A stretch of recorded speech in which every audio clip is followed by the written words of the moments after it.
Liga das Escolas de Samba se manifesta sobre o cancelamento do Carnaval 2022 em Florianópolis. Prefeitura de Joinville reativa gabinete de crise por causa do crescimento no número de casos de Covid-19. Defesa Civil confirma passagem de tornado em Timbó, no Vale do Itajaí. Santa Catarina fecha 2021 com o menor número de homicídios desde o início da série histórica, em 2008. E veja também, no esporte, elenco da Chapecoense se reapresenta para a temporada de 2022. Está no ar o Band Cidade com Rodrigo Cardoso. Olá, uma boa noite para você.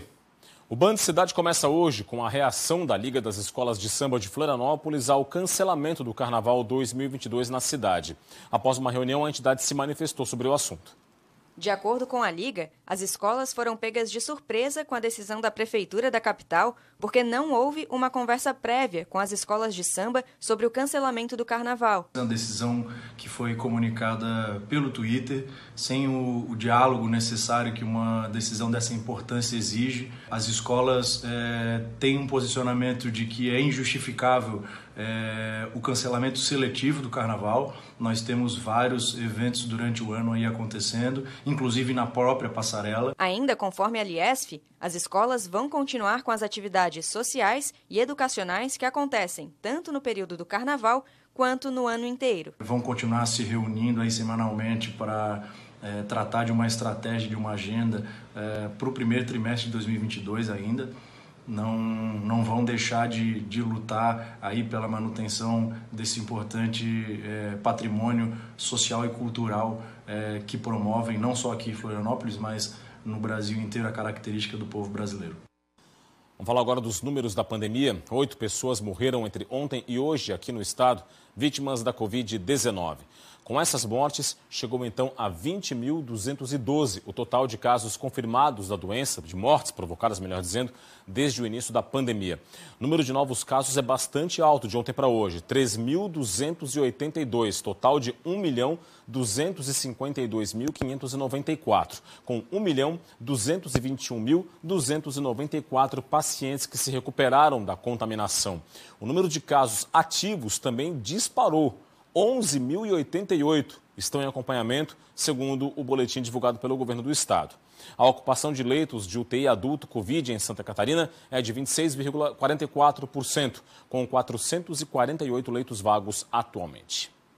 E como a gente pode ver, Santa Catarina vive um surto de casos de Covid-19. A Vigilância em Saúde emitiu um boletim nesta quarta-feira que alerta para este aumento que você acabou de ver no número de casos e pede também a atenção da população e dos municípios. O alerta foi baseado no último boletim meteorológico diário dos casos, que apontou um incremento de 560% no número de casos de Covid-19 entre 19 de dezembro e 1º de janeiro. Modelos também apontam para uma tendência de crescimento na média móvel de casos no estado. O alerta é para que a população reforce os cuidados preventivos contra a doença e busque a vacinação. Para os serviços de saúde, a recomendação é a realização imediata de testes e a elaboração de uma estratégia de atendimento e triagem para reduzir a demanda nos serviços de urgência e emergência e nas unidades de pronto atendimento. Boletim epidemiológico, só para ficar claro. Bom, em Florianópolis, a Secretaria Municipal de Saúde cancelou as férias e as licenças prêmio previstas para fevereiro e março para os profissionais de saúde e também os trabalhadores do setor. A ação levou em conta a alta no número de casos e a circulação da variante Omicron. A Prefeitura também ampliou o horário de atendimento, montou banheiros químicos e vai ampliar o número de profissionais em atuação chamados de editais já vigentes. E em Joinville, a Prefeitura reativou o gabinete de crise para o enfrentamento da Covid-19 e também dos casos de influenza. A decisão foi anunciada pela prefeita em exercício de Joinville nesta quarta-feira. O gabinete de crise avalia o cenário epidemiológico e auxilia a administração na adoção de medidas de enfrentamento à pandemia. Se você tiver sintoma gripal, que você não sabe se é Covid ou se é influenza, vá a uma das nossas 58 unidades de saúde, porque é lá que você vai ter o teste rápido. 58 unidades de saúde estão à disposição. Escolha uma perto da sua casa, vá lá que durante todo o dia vai ter testagem para que você saiba se você está com influenza ou com Covid-19. Dados da Secretaria Municipal de Saúde de Joinville apontam para um crescimento de 70% na procura pelas unidades de pronto atendimento, na comparação com o mesmo mês do ano passado. Houve também aumento significativo na busca por assistência médica em hospitais públicos e privados, além das unidades básicas de saúde da família. Se houver algum tipo de sinal de agravamento, principalmente falta de ar, o paciente tem que procurar uma unidade de pronto atendimento. Nós temos a UPA Leste, nós temos a UPA Sul e nós temos o PA Norte, que podem ser procurados por esses pacientes. Para falar desse assunto aqui no Band Cidade, Roberto Azevedo. Tudo bem, Roberto? Boa noite para você. Boa noite, Rodrigo. Boa noite a você que nos assiste. Momento bastante sério, bastante preocupante da Covid-19, Roberto. A gente viu essa atitude prudente da Prefeitura de Joinville. Florianópolis também adotou algumas medidas, outros municípios também estão adotando. É hora de agir, não é? Faz parte do que disse o secretário André Mota Ribeiro na tua entrevista ontem. A entrevista que você fez ontem. Tem que tomar atitude ao prefeito. O prefeito tem que tomar atitude. Porque é ele que é o responsável pela gestão no município. Não adianta o Estado impor regras que não vão ser obedecidas ou não vão ser fiscalizadas. Agora, tem que haver rigor na punição daquelas pessoas que não estão respeitando os protocolos. Não precisamos imaginar o pior cenário de todos. Qual seria? Voltarmos a março de 2020. Ninguém quer isso. Ninguém quer isso. Repito, ninguém quer isso. Então depende da população fazer a sua parte. Prudente a atitude da Prefeitura de Joinville. É a maior cidade do estado, em termos de população. A maior circulação de pessoas. E que também recebe fluxo turístico. Porque você está perto da BR-101, muita gente que vem do Paraná passa por Joinville para vir para o restante do litoral de Santa Catarina. Ou mesmo na região. Você sabia? Joinville é litoral. Faz parte do litoral catarinense, mas não tem praias, mas no entorno tem muitas. Nós temos que nos cuidar com esta situação. E agora existe o grande dilema. O indivíduo passa a ter sintomas e diz assim, estou com influenza ou estou com Covid? Esta é a questão. Por isso que aumentou a procura pelos exames. Por isso que aumentou a procura não só na rede pública, como também em farmácias e na rede privada.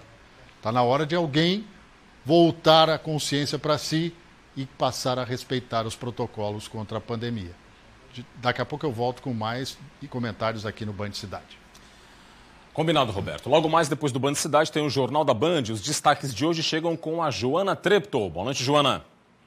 Olá, boa noite. No Jornal da Band de hoje nós vamos mostrar os fortes temporais que atingem praticamente todo o país. No sul, um tornado foi registrado em Santa Catarina, 130 km por hora. Era a força do vento, a velocidade do vento. Em Barretos, no interior de São Paulo, uma ponte foi arrastada pela força de uma enxurrada. No Tocantins, produtores rurais estão tentando salvar o gado. Isso por causa da enchente do rio Tocantins, que já passa de 10 metros. A água está batendo no pescoço dos animais. Já uma situação muito crítica. A gente também fala sobre a expectativa para a chegada das quase 4 milhões de doses de vacina para vacinação infantil aqui no Brasil. A gente vai explicar como é que está sendo feito esse esquema, qual vai ser o esquema da vacinação para as crianças. Todos os detalhes a partir das 7h20 no Jornal da Band. A Defesa Civil confirmou a passagem de um tornado em Timbó, no Médio Vale do Itajaí. O fenômeno foi classificado como F2, na escala que mede a intensidade, e provocou estragos na cidade. Inicialmente, a Defesa Civil tratava o fenômeno como uma microexplosão, mas a análise dos estragos e dos dados meteorológicos fez a situação mudar para tornado. De acordo com a Defesa Civil de Timbó, a quantidade de chuva que atingiu a cidade em uma hora foi de 60 milímetros. Os principais bairros atingidos foram Industrial e Araponguinhas. O forte vento de 130 km por hora destelhou galpões, provocou o tombamento de carrocerias de caminhões que estavam em uma madeireira.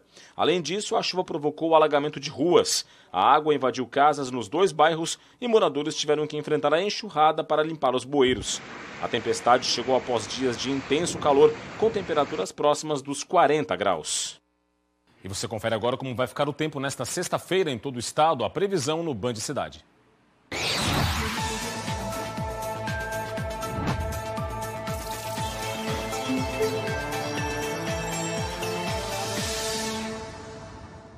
No oeste e meio-oeste, a sexta-feira vai ter sol entre nuvens. A partir da tarde, pancadas isoladas de chuva. No litoral, mais nuvens e chuva no início e fim do dia por causa da circulação marítima. Nas demais regiões, sol entre muitas nuvens. As temperaturas vão estar altas, acima dos 30 graus em boa parte do estado.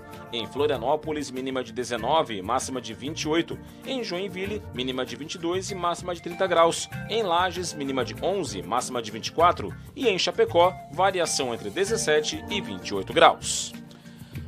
Falei agora sobre o tornado, mas tem um outro fenômeno que tem deixado agricultores no prejuízo aqui em Santa Catarina, que é a estiagem. Em Presidente Getúlio, no Alto Vale, as culturas de milho, fumo e soja são as mais atingidas. No momento que a nossa equipe fazia a reportagem em Presidente Getúlio, uma chuva fina começou a cair, mas nada que ajudasse os agricultores do município que sofrem com a estiagem e já começam a contabilizar os prejuízos. O Fernando está cultivando cerca de 60 hectares de milho para grãos na comunidade do Mirador. A chuva, que é pouca e mal distribuída, já afetou a produção. Quando vem, às vezes vem muito, é um pé d'água, né?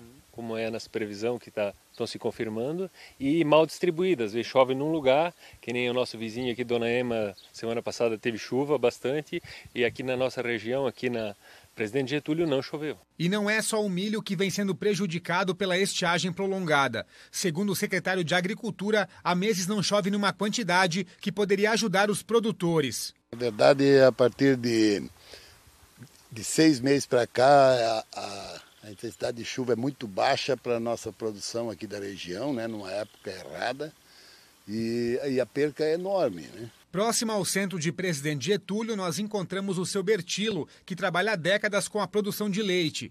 Esse ano, com a estiagem, as plantas que serviriam de alimento para os animais não estão se desenvolvendo. Olha, tá complicado. A água está bem escassa já, o ribeirãozinho ali, até podem filmar, tem pouca água. Tá difícil para produzir alimentação para o gado, né? A piquete que eu semeei tá ali, a amostra não nasceu. Milho eu plantei também não nasceu, tá complicado. E a previsão para as próximas semanas não é muito boa. Continua esperando a previsão, né? Vamos fazer o quê? Não tem o que fazer. Uma pesquisa feita pela Agência Nacional do Petróleo revelou que a gasolina nos postos aqui do estado aumentou nada menos que 41% em 2021. Foi a maior alta em mais de 15 anos. De acordo com a primeira pesquisa da Agência Nacional do Petróleo do ano passado, com dados até 2 de janeiro, o preço médio no estado passou de R$ 4,59 para R$ 6,48 no último ano, e que esses números devem continuar subindo em 2022. O aumento da gasolina em Santa Catarina acompanha o preço nos outros estados. Segundo a pesquisa, fatores como a alta do dólar e do petróleo no mercado internacional fizeram subir o valor do combustível em 2021. Na média nacional, o combustível subiu 46%. Em um abastecimento de um carro com um tanque de 50 litros, a diferença encontrada em Santa Catarina pode ser de quase R$ 100 a mais para o motorista. Se comparada à variação de preços na média dos meses de janeiro, a alta de 41% é a maior desde 2005. A pesquisa revelou ainda que, antes disso, o período que teve maior variação de janeiro do ano seguinte tinha sido 2015, quando o litro da gasolina passou de R$ 2,99 para R$ 3,50. O governo do estado lançou nesta semana uma licitação para a manutenção das pontes Colombo Salles e Pedro Ivo aqui na capital do estado. As empresas interessadas têm até o dia 7 de fevereiro para enviar as propostas. A empresa que vencer o processo de licitação no valor de R$ 16.600.000 deverá trabalhar para reabilitar os blocos de coroamento das duas pontes, tanto a Pedro Ivo como a Colombo Salles. As estruturas vão passar por manutenção preventiva nos blocos de sustentação, como reparos nas saias dos blocos, no concreto, substituição de material corroído, limpeza e pintura. Cerca de 100 mil veículos atravessam as duas pontes diariamente. A licitação foi lançada esta semana no Diário Oficial do Estado para selecionar as propostas e contratar a empresa. Os interessados devem enviar as propostas até às 4h45 da tarde do dia 7 de fevereiro. De acordo com o governo do estado, o prazo para a execução dos trabalhos é de 17 meses após a ordem de serviço. O estado terminou 2021 com o menor número de homicídios em 13 anos. É o que apontam os dados da Secretaria Estadual de Segurança Pública. Vamos aqui ao telão do Band Cidade comigo para conferir essas informações. Olha só, em 2021 foram 638 pessoas assassinadas aqui no estado. Esse número é bastante significativo, só que ele é 7,5% menor do que o registrado em 2020, quando foram 690 pessoas assassinadas. E vale ressaltar também que esse é o 5º ano consecutivo de queda no indicador. Em 2017, é o ápice dos últimos 13 anos, 989 assassinatos. 2018, 774, 2019, 705. Um outro dado importante é o total de 2021. É o mais baixo desde o início da série histórica em 2008, há 13 anos. E um outro dado relevante ainda, a redução no número total de mortes violentas, que inclui latrocínios, lesões corporais seguidas de morte e também mortes decorrentes de ação policial. Esse número total caiu 8,9% entre 2020 e 2021. Policiais federais cumpriram um mandado de busca e apreensão em uma residência de São José na Grande Florianópolis. O alvo foi um homem que publicou ofensas a um parlamentar federal nas redes sociais.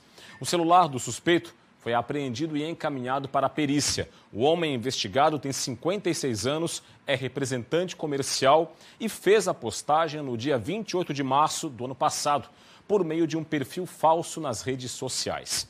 Segundo a polícia, a postagem atentou contra a honra de um parlamentar federal do Nordeste do país. Se condenado, o homem pode pegar uma pena de 1 a 6 meses de detenção ou ainda ter que pagar uma multa. O presidente Jair Bolsonaro sancionou a lei que renova a política de apoio à produção de carvão no sul catarinense. Com isso, o funcionamento do complexo termoelétrico Jorge Lacerda está garantido por mais 15 anos. Deixa eu voltar a falar aqui com o Roberto Azevedo sobre o assunto.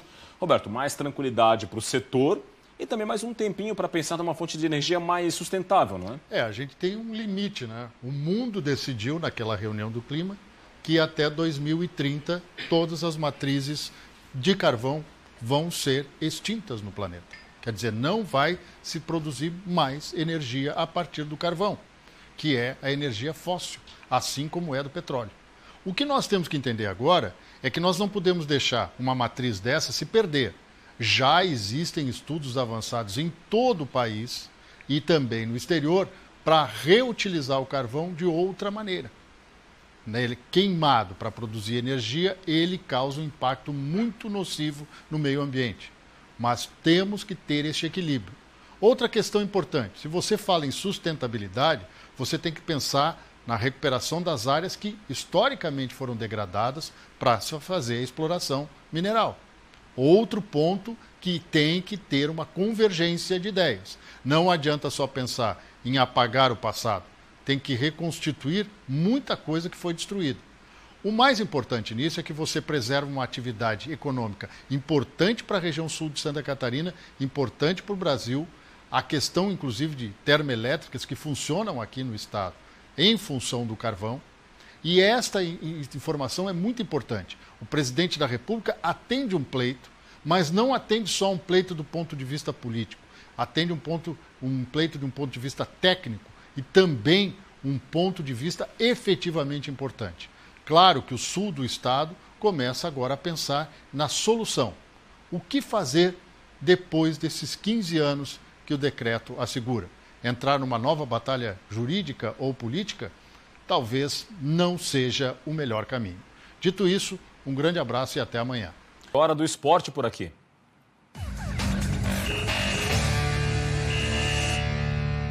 Começou a temporada de 2022 para a Chapecoense. O elenco de jogadores se reapresentou para o ano que vai ter Campeonato Estadual, Copa do Brasil e Série B do Campeonato Brasileiro.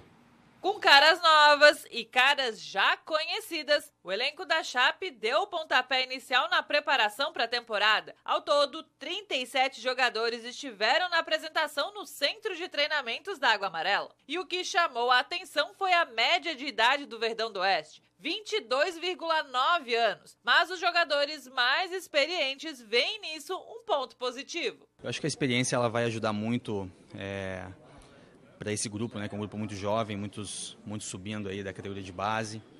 Então eu vou tentar, obviamente, ajudá-los, mas também preciso deles, né? Preciso dos jovens para que eu possa também desenvolver o meu futebol. Para os remanescentes do clube, a expectativa é que 2022 seja diferente do ano passado, onde o Verdão do Oeste ficou com o vice-campeonato do Catarinense e acabou 2021 rebaixado à Série B com 7 rodadas de antecedência e com apenas uma vitória em todo o Brasileirão. Temporada que jogadores e torcedores querem esquecer. O que ficou para trás é passado, página nova. Dá para ver que todo mundo veio com muita vontade, todo mundo que está aqui veio para buscar algo diferente, né? E para começar o ano com o pé direito, o primeiro objetivo da Chape é o Campeonato Catarinense. Para o Verdão do Oeste, o estadual começa no dia 22 de janeiro, às 4h30 da tarde, na Arena Condá, contra o Barra. A CBF definiu a data do sorteio dos confrontos da primeira fase da Copa do Brasil 2022, dia 17 de janeiro, às 3 horas da tarde. A primeira fase vai ter 80 clubes, 4 deles aqui de Santa Catarina: Avaí, Chapecoense, Criciúma e Figueirense. As 2 primeiras fases são jogos únicos e eliminatórios, com o mando de campo de cada partida para a equipe que está pior posicionada no ranking nacional de clubes. A primeira fase da Copa do Brasil está prevista para os dias 23 e 24 de fevereiro e também para os dias 2 e 3 de março. O sorteio vai definir também o mando de campo da segunda fase. Mudando de assunto, um casal de Laurentino, no Alto Vale, embarcou em uma verdadeira aventura nessa semana. Os dois vão pedalar por toda a América Latina. Você vai conhecer agora o senhor e a senhora ciclista. Já imaginou percorrer milhares de quilômetros durante um ano numa bicicleta e conhecer diversos lugares diferentes? A Aline e o Wagner embarcaram nessa aventura essa semana. Eles saíram de Laurentino e ao longo desse ano pretendem percorrer a América Latina sobre 2 rodas. A ideia da cicloviagem partiu da Aline. Foi no começo do ano passado, em fevereiro. Ela contraiu Covid. E daí a gente estava em casa assistindo vídeo no YouTube e tal. E aí ela me fez a proposta de fazer a viagem. E eu topei na hora, né? A Aline, formada em Ciências Contábeis, e o companheiro, que trabalha como eletricista automotivo, estão juntos há 5 anos. Eles se conheceram num pedal em Videira. O plano do casal é fazer a viagem em 1 ano, passando pelo Brasil e por outros países. A gente tem a pretensão de fazer os outros países vizinhos, mas quem sabe vai ficar para uma próxima, né? Dentro desse 1 ano, com certeza, não vai dar para passar em todos os lugares. Toda essa aventura pode ser acompanhada pelas redes sociais. O casal criou o Instagram Senhor e Senhora Ciclista, onde vão compartilhar os desafios e experiências da viagem.